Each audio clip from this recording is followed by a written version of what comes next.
So we're now going to be installing the JRI rear shock on this Indian Chief. This collar right here is going to be installed over the dampening adjuster to make it easier to make an adjustment once this is installed on the bike. I'm going to put a drop of blue Loctite on both of the screws. And then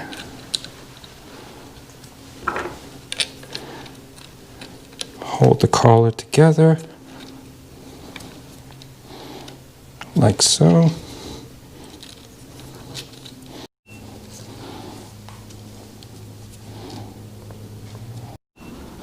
And right there you can see how much easier it makes it to turn it.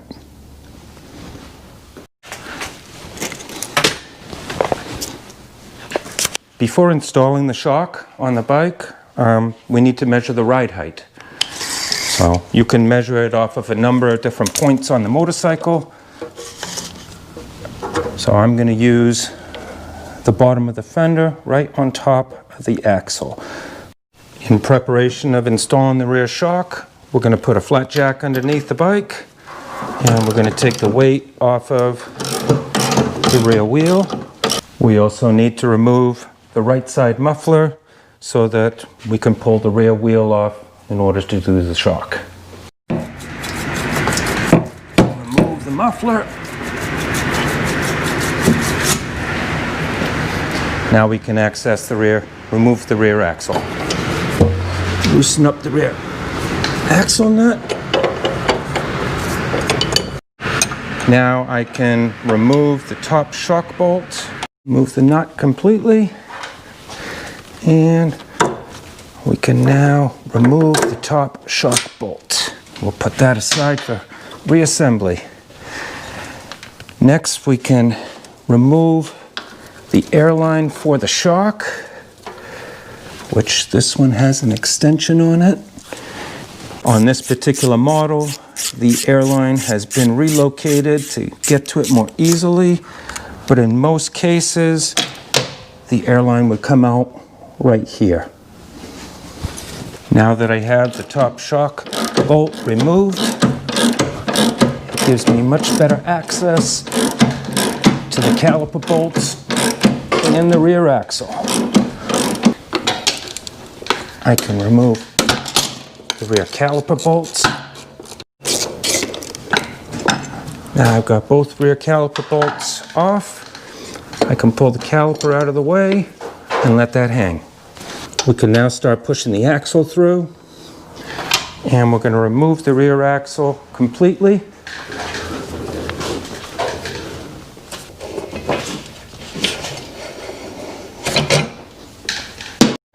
I can now slip the belt off of the rear pulley. Now I can jack the bike up enough to remove the rear wheel. Now I can remove the rear wheel. Now we need to remove the bottom bolt, which is right here for the shock. Pull the bolt. You can pull the shock out from the top, and that is the stock suspension. Just has that added airline on there for convenience. Next, we're going to cut these zip ties that hold this O-ring and reducer bushing on both ends. Some cases they're attached to the shock like this and zip tied in place. In other cases they're provided in a Ziploc bag. Okay, so now I'm going to discuss the adjustments on this shock. First and foremost, you have the ride height adjustment, which is by turning this collar down or up based on what you need to do to get the appropriate ride height. So first thing I'm going to do, there is a set screw right there in this collar. We want to break that loose so that it makes life easier later on when we make the adjustment. The second adjustment is the dampening. This controls the speed of the shock. It is 40 clicks, so we're going to do the initial setting in the halfway. So we're going to turn it all the way up until it stops. When it stops, don't give it an extra little crank. You will damage the shock. Now we're going to back it off 20 clicks. Now we can take the shock and we're going to drop the shock in through the top. This is where the nitrogen goes in the shock.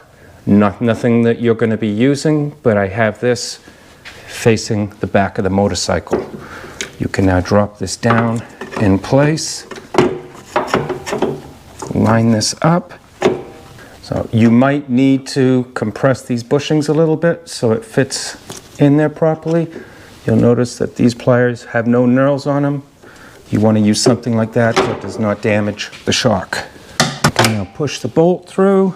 This uses a nylock nut, which you should either replace. If you don't replace it, you definitely want to put some Loctite on the bolt. Okay. And we're going to torque this to 55 foot-pounds.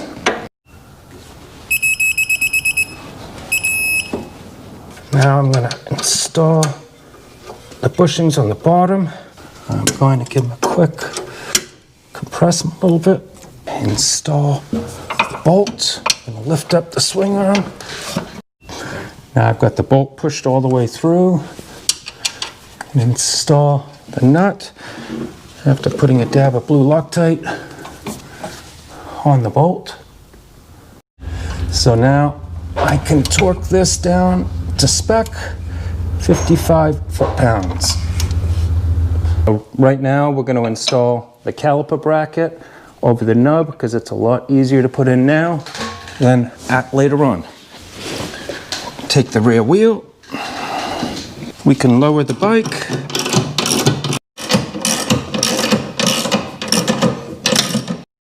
I can now put the belt back on the pulley.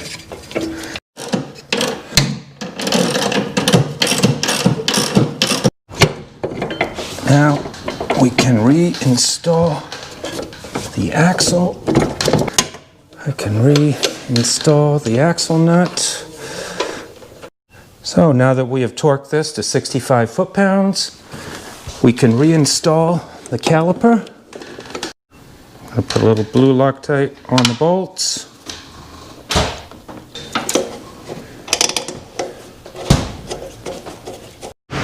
And now we're going to torque the rear caliper bolts to 31 foot-pounds. I'm going to lower the bike down. And this is a perfect time to check your rear belt deflection. So on a Roadmaster, this should be 34 millimeters with 10 pounds of pressure. When looking at the belt deflection, you want to make sure that you have the appropriate spec for the model bike you're working on.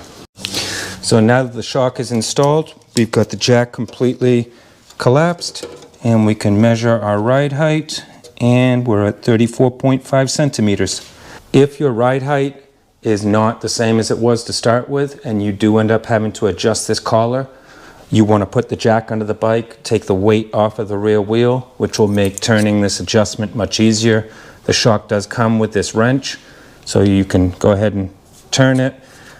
You might need to turn it in order to access the set screw to retighten this down. The set screw, don't crank it down because you might damage the threads, so you just snug it up. Now we can reinstall the muffler, the heat shield, and the antenna. To adjust the dampening, now that we've installed that collar onto the dampener adjustment, you can go through, take a piece of wire like this, which will be provided with the shock, and looking in through the top, you can reach and hook that collar and make your adjustments.